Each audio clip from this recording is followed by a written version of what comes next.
Tonight, murder suspect in custody. I said to my son, I'll bet you it's the guy they're looking for from the Sarnia shooting. After 2 weeks on the lam, Sarnia police announce a major arrest.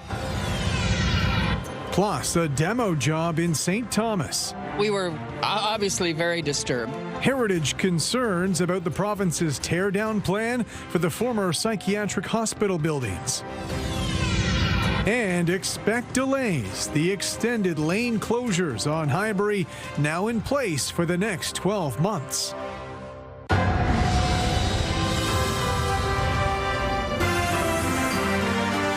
CTV News with Carlyle Fiset.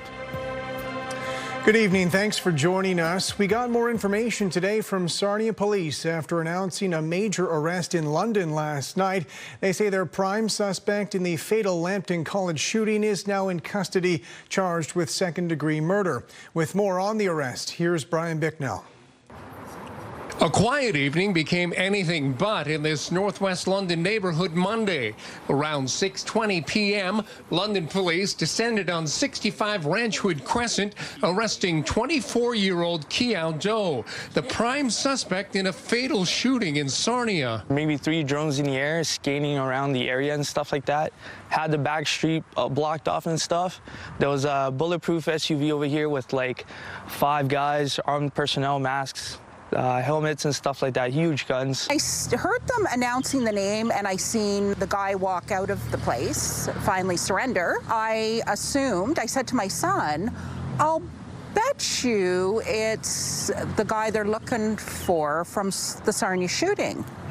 And sure enough, it was. Speaking to reporters and members of victim Dane Nisbet's family on Tuesday, Sarnia police say investigators learned Doe was believed to be in hiding at the London residence. That's when they reached out to London police. The residence was contained, and with Mr. Doe ultimately surrendering to the police presence that was there.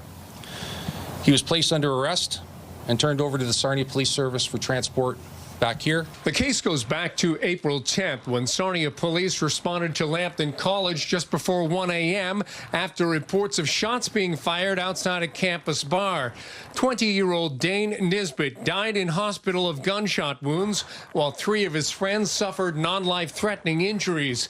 In the following days, 3 people were arrested in connection with the shooting. The arrest warrant for Doe was Canada-wide, but the investigation took police to several local locations, including recovery of a weapon in Point Edward, to the arrests of now 4 individuals in Sarnia and London.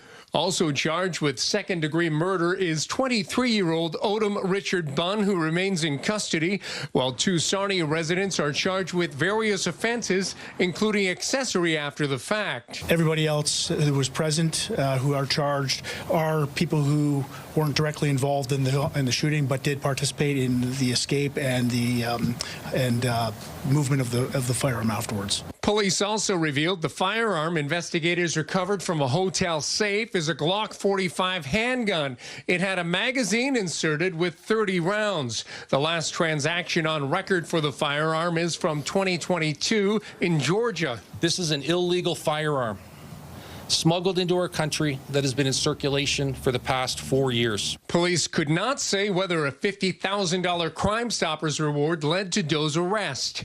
In the meantime, Doe appeared in court Tuesday morning. He was remanded in custody and is scheduled to appear in court May 1st. Brian Bicknell, CTV News, Sarnia. The Ontario government is investing billions in new and expanded schools across the province, with a major share coming to the London region.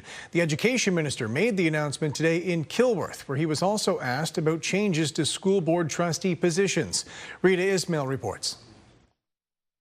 It's an investment of $1.6 billion in school construction projects aimed at easing overcrowding and supporting growing communities. Our region is receiving $285 million to build 7 new schools and expand 2 existing ones. These projects across 4 local school boards will support more than 5,000 students. And these are the classrooms? The province says the funding is part of a long-term plan to modernize schools and keep pace with population growth.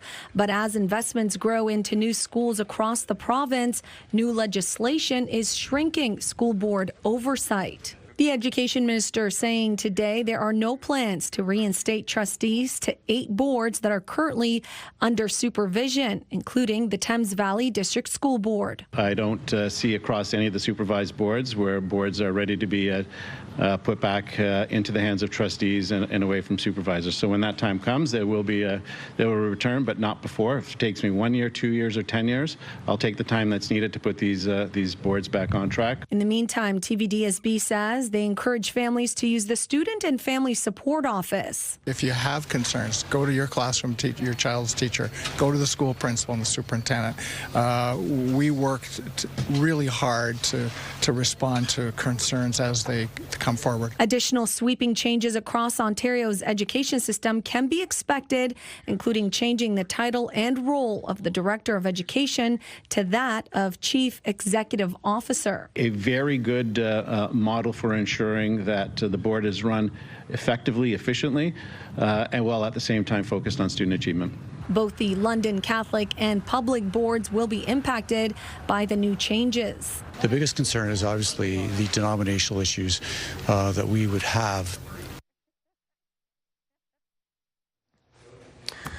Apologies, a technical issue there. Moving on to after 100 years in operation, the Thames Valley District School Board is closing a historic school in St. Thomas. Board members indicate they've received provincial approval to shut down Arthur Voden Secondary at the end of this year, and a new high school will be built in St. Thomas. However, no information has been provided on where that new facility will be built or when it would open. Officials say families will be contacted by the school board about relocating their children to other schools for September.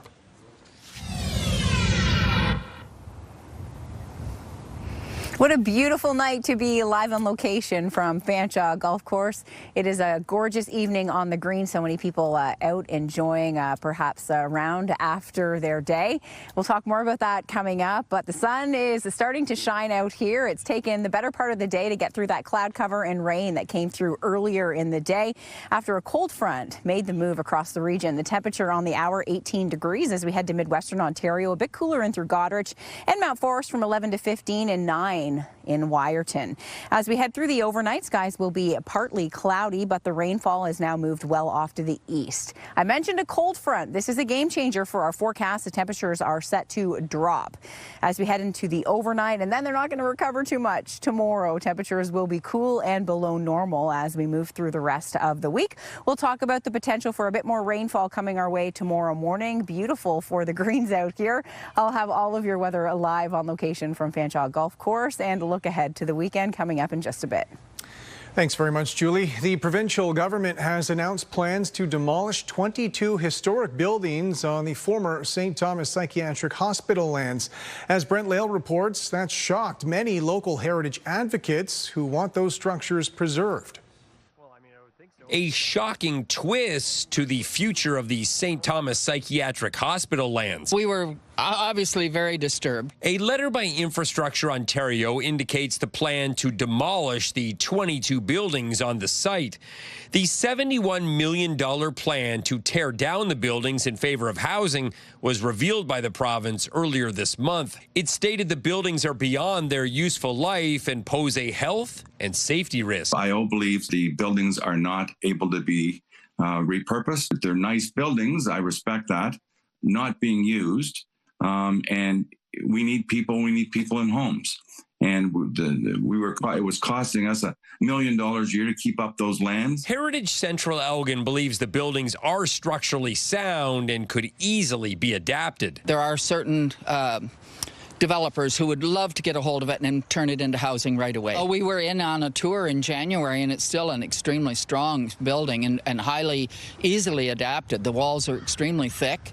The inner walls are all brick. I mean, there's nothing wrong with the structure. Can't imagine most of the ratepayers would be happy to hear that $71 million was going to be used when they could sell it for money and earn money. So with respect to the buildings, I've talked with the Heritage Committee, understand their concerns. I've shared their concerns. Central Elgin Council passed its official plan amendment, which envisions 3,500 homes and 9,000 people on the site. They did it despite opposition from their appointed Heritage Committee and even public input, which had 73% of attendees at engagement meetings in favor of keeping the buildings. We've got this data from the public. It tells us that people don't want this thing. We haven't even heard business cases yet for the possibility of doing something else with the building. I do think that the way this has been done is disrespectful to the public. MPP Rob Flack believes that even if the buildings aren't saved, elements will be preserved and incorporated into the community. Culture and Heritage has given me their word that whatever artifacts, whatever pieces of statues, brick, granite, whatever it may be, you need to be able to preserve that. And I will do, again, work with the Heritage Committee as best I can, as logically as I can, to help preserve everything and anything they deem historical and needed. Demolition permits are in the works, and after the RFP process, the province will have a contractor in place by June to begin site clearing. Brent Lale, CTV News. Officials at Western University say they're laying the groundwork for future growth on campus and what the institution will look like into the next century. However, as Jerry Dewan reports, those ambitions aren't without concerns. Cranes over the Western campus seem to be a constant feature. The public meeting Tuesday gave updates on 2 draft plans to keep the university moving forward: the open space strategy and the campus development strategy. The campus development strategy really looks at the opportunities that exist to develop, but over a 50, 60, 70-year timeline. Lynn Logan is Vice President of Operations and Finance at Western. She's also chairing the committee overseeing development of the 2 strategies that were established about 10 years ago. Logan says there have been 2 significant developments since that time. One is Western's acquisition of the Brescia property, now called the West Campus. The other is a change to the city's bus rapid transit strategy. A north leg along Richmond wasn't included when BRT was launched, but there continues to be discussions around a north BRT line through the campus along Western Road. Logan says circumstances like that are why their strategies have to be fluid. I think we've got some things that we can flex. The pivot point for us, though, is when we get rapid transit and when we have more transit service that can come to campus. The goal remains to reduce cut-through traffic on the campus, and they're redesigning traffic flows to make it safer for cyclists and pedestrians. One of the long-term plans under consideration is getting rid of the roundabout in front of Alumni Hall to make way for a drop-off lane. Some attending the forum say steps being taken may actually put people at risk. Parking and residents are being moved to the edges of the campus, including more parking on the west side of Western Road. The more you put parking lots, the more traffic you have, and the less likely you're going to have cyclists and pedestrians. So it's a bit of it seems like a reverse thinking. Part-time instructor and environmental advocate Brendan Samuels is encouraged by the strategies, but wants ongoing accountability. A lot of the public doesn't realize since Bill 185 was passed, there's no longer requirements for public meetings about developments happening on university campuses. So what I would love to see is a governance model where we have ongoing consultations. One significant change will come in the next 2 years with the twinning of a 1920s-era bridge on University Drive. That bridge will then be used exclusively by pedestrians and bikes. Virtual town hall meetings for the 2 strategies will continue to be held in the coming weeks, and people can contribute online until May 18th. Jerry Dewan, CTV News. Lane reductions are now in place on a major stretch of Highbury Avenue. The freeway stretch from Hamilton Road to the 401 will be reduced from now until next spring. City officials say it's a necessary measure to rehabilitate the Commissioners and Bradley overpasses, along with road reconstruction on Highbury itself, plus new turn lanes. They also say the project includes environmental work, upgrading storm sewers and drains. City staff are defending the $4,800 a month cost to operate each of the micro-modular shelter units in London's South End. I'm hearing clearly from the public that there's not enough transparency around the cost. They want an itemized listing of costs and invoices. Personally, I understand that. And they also want to understand why the cost is $4,800 per month. Staff estimate it costs $288,000 a month to operate the shelter, housing almost 70 homeless Londoners. That includes food, transportation, the operator's contract, and renting trailers for communal space. Councillors were also told 2 residents will soon be the first to graduate into permanent housing. The cost is the cost. And we hear it too, that everybody can build these things cheaper, but nobody was, and that services can be found that are better or different, but they weren't available. So we are in the reality we're in, and I think it's important for the public to know that in order to move at the pace that we moved under the direction that we were given, you have to make trade-offs in terms of what is available and what that cost is. The Grand Theatre's season finale is hitting the stage, a made-in-Canada musical that earned international recognition on Broadway. With more on the Grand's production of Come From Away, here's Nick Paparella.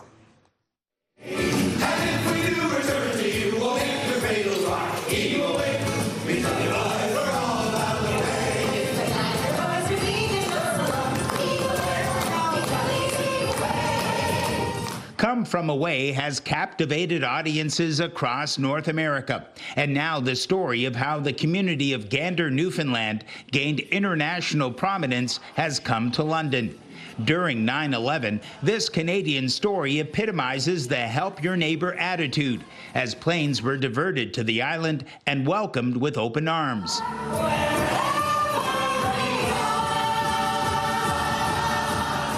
Much of the musical remains the same, but director Julie Tomeno says the production has been tweaked. This grand production is a non-replica production, and what that means is the script stays the same and the music stays the same, but the staging, the choreography, the design elements are all original. The chairs seen on stage are centerpieces of the production. There's 186 chairs on the set representing people that come from away, and religious backgrounds and communities and cultural backgrounds, and all of the people that were affected by the tragedy of 9/11. And someone brings out an ugly stick.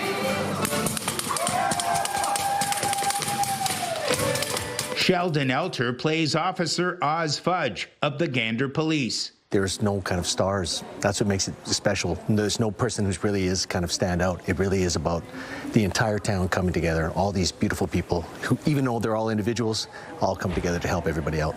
And if you would like to catch the inspirational and true story of Come From Away, it's on an extended run here at the Grand Theatre until May 31st. I think this is the perfect bit of Canadiana for any audience. When you come to this show, you're going to have a good time, you're going to have a good laugh, and you're going to be leaving with hope. I think that's the most important thing.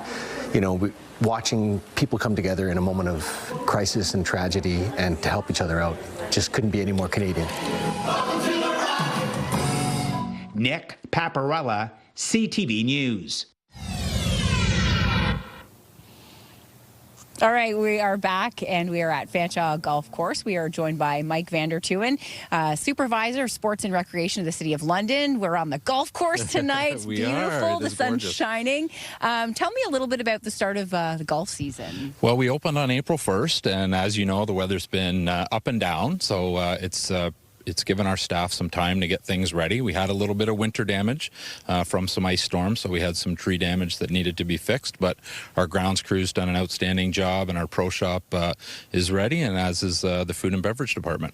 It's exciting to be out here. I always love to come out to the golf course. This is my first time here. Can you give me a quick, brief history of this course and what it has to offer? Perfect. So Fanshawe Golf Course has 2 18-hole golf courses. We have the traditional, which was the first one built, and then we have the Quarry, which is another 18-hole golf course. We also have a one-of-a-kind golf course, which is the Parkside 9.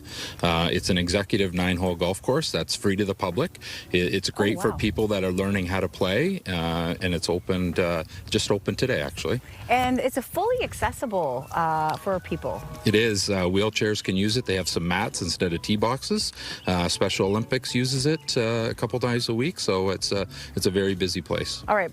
Before we let you go, how can people find out about passes and how can they come out to the course? Yeah, so they can get passes through london.ca/golf. We have an unlimited pass, which gives you play at all of our golf courses, Thames Valley and Fanshawe.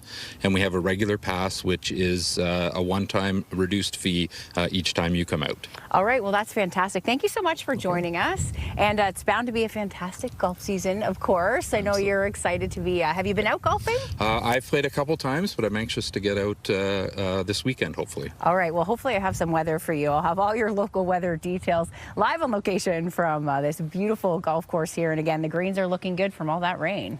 All right, Julie. All right, I'll send things back to the newsroom. Thanks very much. Still ahead, an economic update from the federal government. Details on Canada's financial outlook and Ottawa's marquee expenditures. Plus, a royal visit in Washington. The King and Queen making Donald Trump's acquaintance at the White House.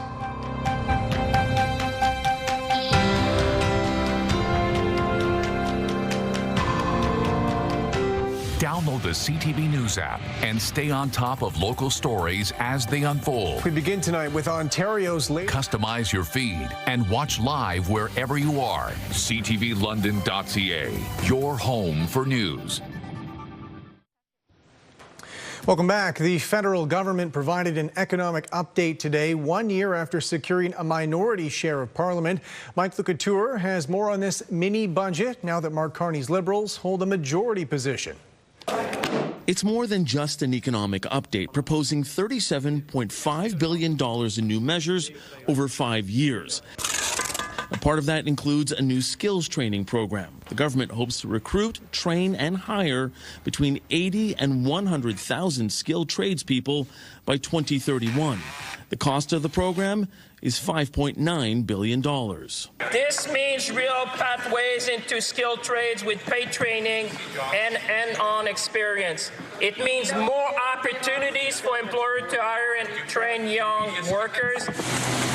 While the deficit was $11 billion lower this year compared to last fall's projection, the long-term outlook is largely unchanged, with no path to balance for the next 5 years. And the deficit will remain over $50 billion into the 2030-31 fiscal year. Today's Liberal fiscal updates brings more costs, more debt, and more bills on the national credit card. This Prime Minister is just another Liberal. Royalties from high oil prices are contributing to government revenues, but Canada is facing fiscal headwinds from the ongoing trade war with its largest trading partner. Together, we can chart a path forward to the fog of uncertainty, because Canada has what the world wants and increasingly needs. We have the right plan. We're building big. We're moving fast. In addition to yesterday's announcement of the Canada Sovereign Fund, there is other new spending. $755 million over 5 years to support Canada's sports system, including Olympic athletes, and $4.3 billion for Indigenous communities. There is one pocketbook measure Canadians could feel. The government is reducing the contribution rate for the Canada Pension Plan. Someone earning $70,000 per year will get to keep $133 more of their take-home pay annually. But there are few other new measures to help Canadians on a daily basis. I think what it demonstrates is the high fiscal cost to the government of trying to introduce new pocketbook saving measures for Canadians. It is very expensive. Pressed on that, the finance minister pointed to measures like bolstering the grocery and essentials benefit, as well as suspending the excise tax on gasoline until Labor Day, as ways the government is helping Canadians deal with the affordability crisis. Mike Couture, CTV News, Ottawa. King Charles and Queen Camilla were welcomed to the White House today in the midst of a strained relationship between President Donald Trump and the UK government. However, as Joy Malbon reports, the tension over Iran appeared to be set aside today in the name of smoothing political tensions. A grand show at the White House, pomp and ceremony, pulling out all the stops for the royals. Even on America's 250th anniversary of breaking away from Britain, the president adores the monarchy, and so did his mother. She loved the royal family, and she loved the Queen. I also remember her saying very clearly, Charles, look, young Charles, he's so cute. It's my mother. My mother had a crush on Charles. No hint of tension here, but the King's diplomatic challenge is to smooth over the strained special relationship over the U.S. war with Iran. Trump lashed out at NATO allies and UK's Prime Minister for a lack of perceived support. This is not Winston Churchill that we're dealing with. For American royal watcher Rashad Thomas, mixed feelings about this visit. I'm offended by President's attacks on Canada, slagging the Royal Navy not long ago, and the British Prime Minister, and it's just really not the way you treat allies. The first ever British king to address Congress, Charles acknowledged the attempt on the president's life. Such acts of violence will never succeed. Whatever our differences, whatever disagreements we may have, we stand united in our commitment to uphold democracy. And despite political friction, a reminder of a long shared history and values. From the bitter divisions of 250 years ago, we forged a friendship that has grown into one of the most consequential alliances in human history. What's not on the schedule, meeting with Epstein survivors, the King's younger brother Andrew questioned by police, stripped of his royal titles over his dealings with the pedophile. Tonight, a royal banquet where the president was very much involved, calling it an honor, telling the BBC that the King's visit will go a long way in healing any friction. Joy Melvin, CTV News, Washington. And we're heading back out to rejoin Julie Atchison now, who is live on location. She's on the green. You're practicing your putting, I can see, Julie. How are things moving out there? Yes. Okay, pretty good. Mike told me the number one thing when you putt is to keep your head down. So definitely my putting game is a bit weak, but I do play a mean game of mini golf. Did it. Okay, conditions in our area today, perfect for golfing tonight. We had some gusty winds earlier, but temperatures sure are beautiful out here this evening. We did make it into the upper teens today, and yes, as we head into tonight, temperatures are going to cool off. But the big thing about the forecast is once we cool off, it's going to be a bit of a struggle over the next 7. It's nice and mild as we head a bit further north. Temperatures on the cooler side between 10 and about 14 degrees. Rainfall has now moved well off to the east, and the cloud cover breaking up. Sunshine is shining through right now, so beautiful a sunset. And as we head over the next couple of hours, the winds will continue to ease. The winds have shifted to the northwest. That's how I know the cold front is through. So through the day today, we had that southerly flow. The front came through and now shifting to the northwest, ushering in that cooler air. So if you look to northern Ontario, temperatures between 5 and 8 degrees. That's the cool air that's going to slowly come in. So our daytime highs anywhere from about 8 to 11 degrees over the next few days. Overnight in London, we'll dip down to about +7, 6 degrees as we head to Mount Forest and KW, and no active weather tonight. We do have another round of rain coming in tomorrow morning. A low pressure area will ride along the front that is stalled to the south and come up with some showers. Anytime after about 9 a.m. in London, it'll continue through lunch hour, but ease as we head into the evening. But showers will plague the forecast. So with some cooler air in place in an upper trough, this promotes instability. So the chance for rain will linger, but there'll be times of sunshine as well through the week. So this forecast model actually shows that perfectly, because as we head towards Sarnia and Chatham, there'll be some light rain as we head into Thursday, but London will be under a mix of sun and cloud. And that'll be our weather story. In terms of rainfall amounts, with our little low pressure area moving through the Ohio Valley tomorrow, likely about 6 millimeters of rain. So chance of showers as we head through noon hour, I mentioned, and then easing off, but cool tomorrow across the area. Temperature will not be like it was today, that's for sure. You're going to need your jackets and your umbrella. 9 degrees for Thursday under a mix of sun and cloud, a mix on Friday and 9, a mix on Saturday again at 9 degrees. I want you to focus as well on those overnight lows. They drop down between -1 and -2. So what that means, yes, there is the potential for some freezing going on, and I know the growing season has been underway, so hopefully those beautiful spring buds that we're seeing out there won't get nipped. In terms of Midwestern Ontario and your forecast, showers heading into tomorrow and 9 degrees. Now, the average day of the last spring frost is May 3rd. So we are still within that frosty period.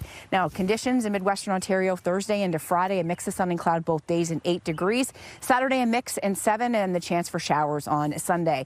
It looks like Sunday will be the day where there is the potential for a bit of rainfall. So if you're hoping to get into your garden, you can do that Saturday, but it's going to be cold in the morning. Those gardening gloves may be doing double duty with a morning temperature of about -3. So keeping a very close eye on some cold air that's arriving to our area Thursday night into Friday morning, as temperatures once again are expected to dip below the freezing mark. It's been a slow roll, friends, into spring, and that trend continues as we head through the next 7 days. So we will stay well below normal daytime high about 15. So we'll take those sunny breaks when we get them this week and keep the coats out. But as we head towards the second week of May, things will start to improve, I promise. So I'll send things back to the newsroom. Carlyle, the green out here is looking beautiful. So the rain is definitely doing its job on our area golf courses. And hopefully the folks can get out as we head into the next couple of weeks and get around in. I'll send things back to you. All right, Julie, thanks very much. Still ahead, one costly commute, the concerns in Toronto over rising toll rates to drive the 407. And also later on in the newscast, it's Behind the Lights with Lauren Stallone. Lauren, what are we talking about this week? We're talking about something really popular in the 80s, color analysis. All right, that's coming up. Stay with us. If you have a wonderful beard and have a lot of fishing shirts, you might be able to win tickets to one of the biggest stars in country music. Luke Combs in Toronto this summer. We've got tickets to see him and more. All you got to do is enter our Look-alike contest. More details at purecountry93.ca.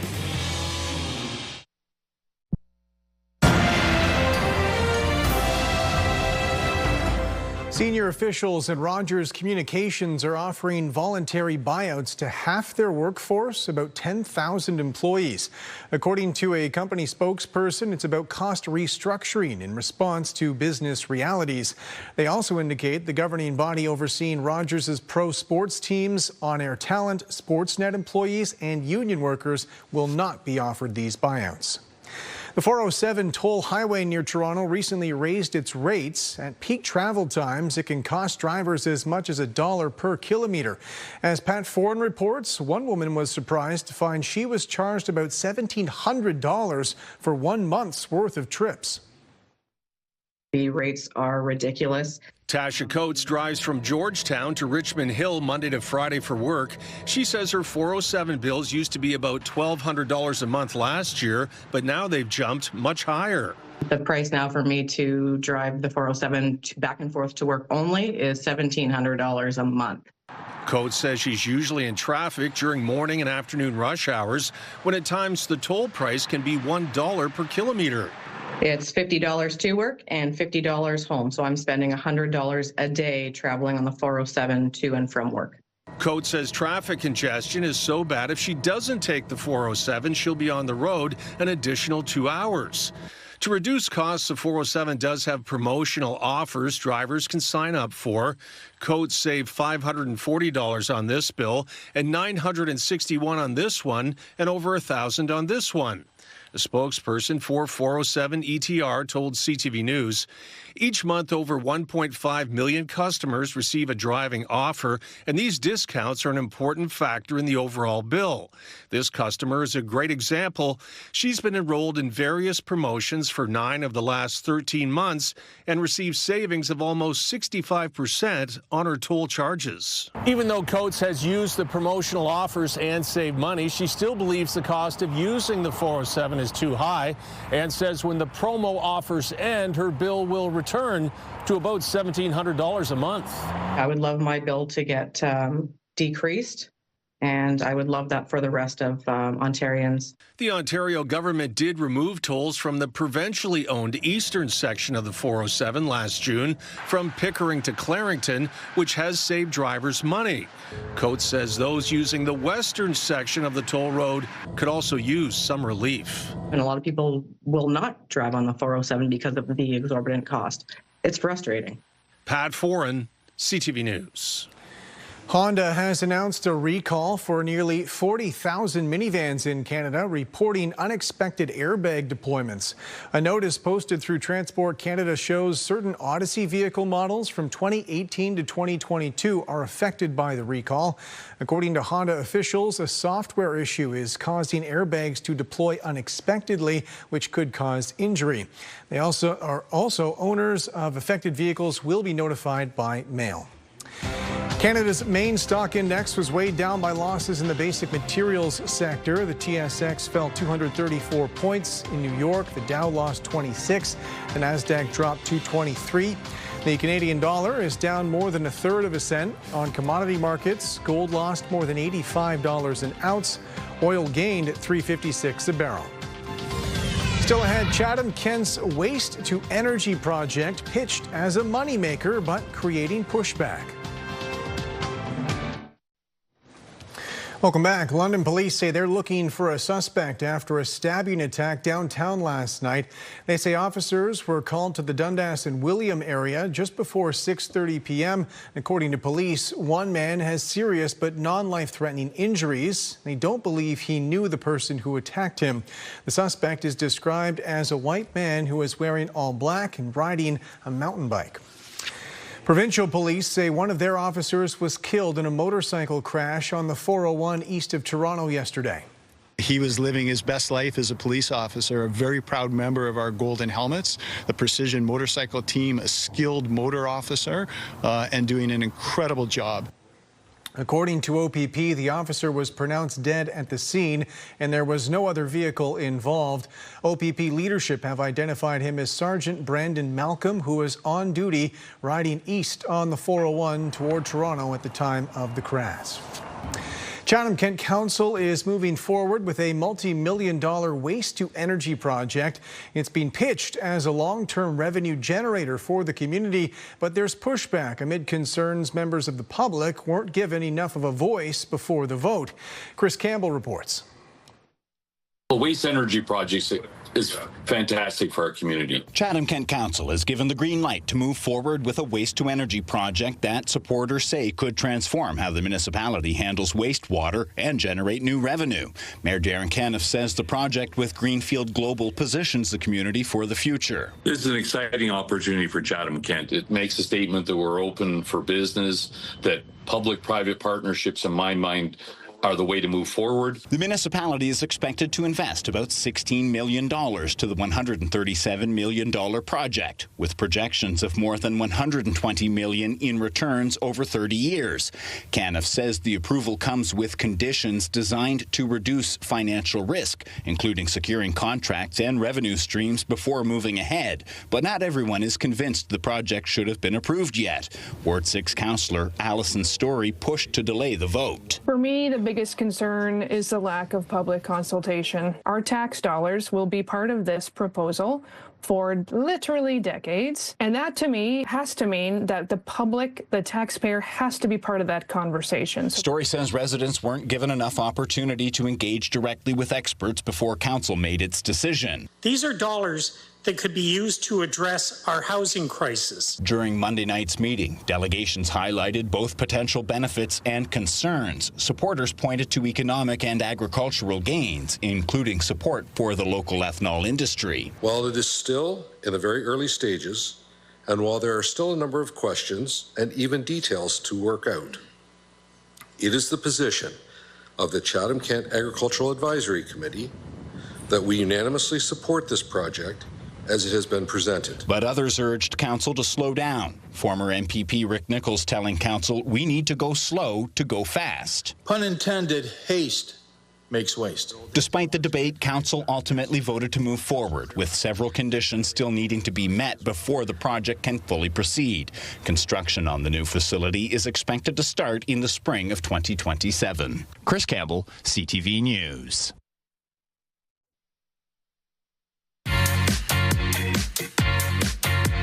It's another episode of KP's Pet Rescue, and we're here with Max. Max is the sweetest, most chill senior boy. He's 12 years old, and he's a Beagle mix. He's with Happy's Place. They realized after he ended up in his foster home that he was allergic to chicken, and that was causing excessive hair loss and skin conditions. And as soon as they cut that out of his diet, his hair started growing back, and as you can see, he's still a little bit of velvet for his tummy.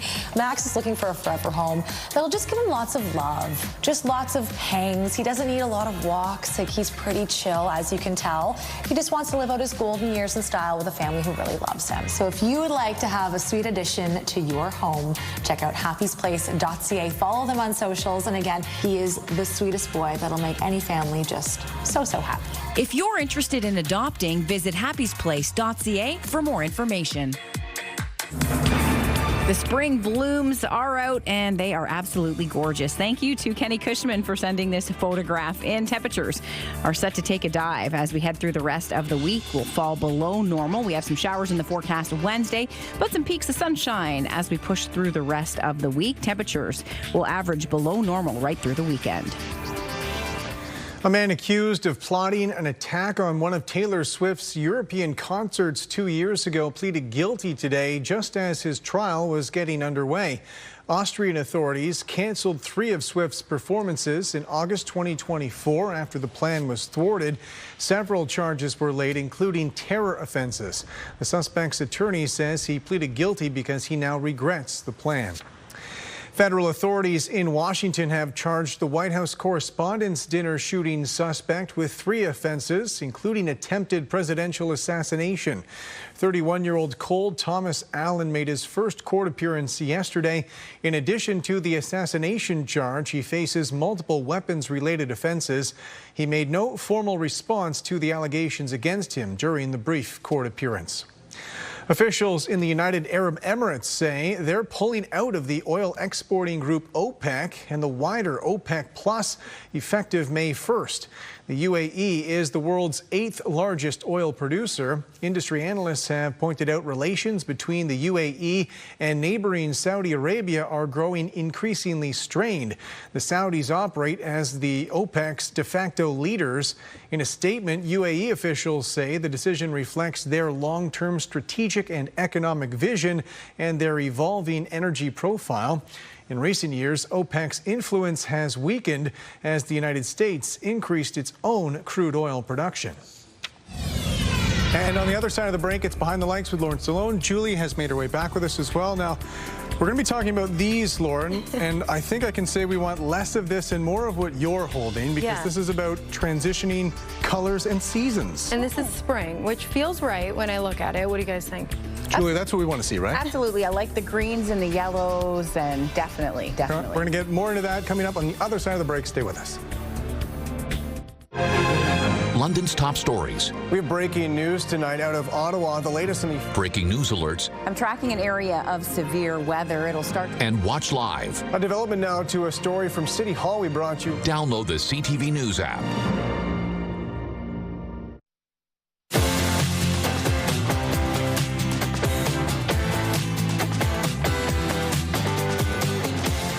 And before we go tonight, it's Behind the Lights with Lauren Stallone, Julie Acheson with us as well. And I apologize in advance to our colorblind viewers because we're going to be getting into it.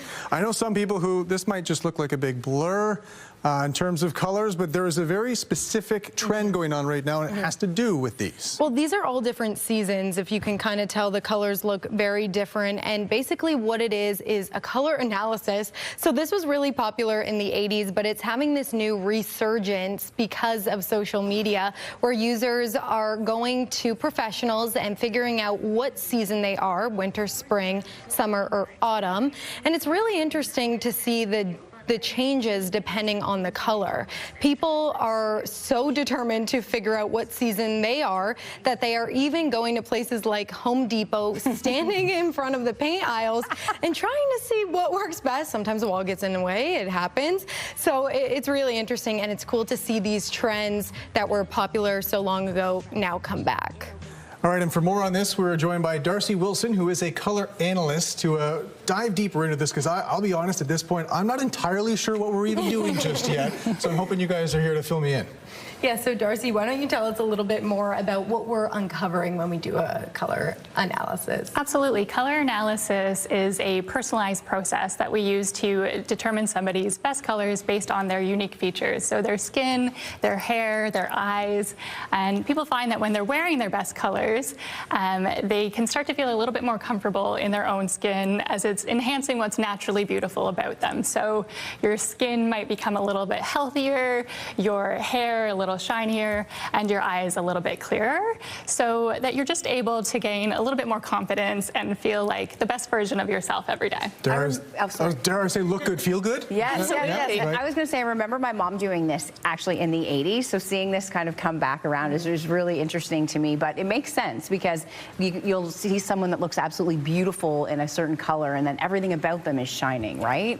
So I think that's really neat, and all of the different seasons kind of goes with the weather. We've all taken photos now we've done a ourselves quick, to get a bit of the process. Yeah, we've done a mini version, you could say. So there's Carlyle. Darcy, what do you think just from looking at these quick pictures here? Oh, it's really hard to say just based on photos. We often would need to see somebody in their natural daylight without any makeup on. This is as good as I ever look right now. So. Somebody would really, yeah, and obviously beautiful in all of the colors, but we would have to take a deeper dive and notice in terms of our undertone or our temperature, whether warmer or cooler colors look better.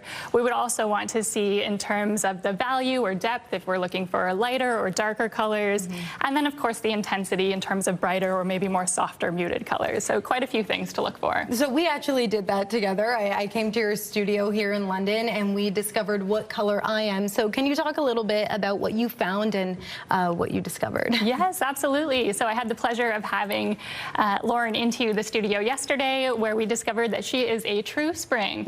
So we went through our full process, our step one, determining your undertone, finding out that the warmer colors looked a little bit better. And then we took a deeper dive into comparing the two warm seasons. So we compared our spring and our autumn, and of course found out that the lighter, more brighter, vibrant colors really brought your features to life. And as you were saying that and describing what you were looking for, I started to see it. You don't think you would, but when you describe exactly what you see, you can see the difference. So it was fun to know that I am a true spring. I mean, perfect for this time of year, too. Right. So. Super fun. Great time to go shopping in stores. Exactly, exactly. I'm going to go through my closet and do like a full spring refresh. Lots of homework now. Yeah, for sure. Well, thank you so much for coming in, Darcy, sharing your expertise with us. Appreciate it. Thank you so much for having me. That's it for us. Thank you to Julie and Lauren. That's Behind the Lights, and that's it for us tonight. For all of us at CTV News London, have a good night.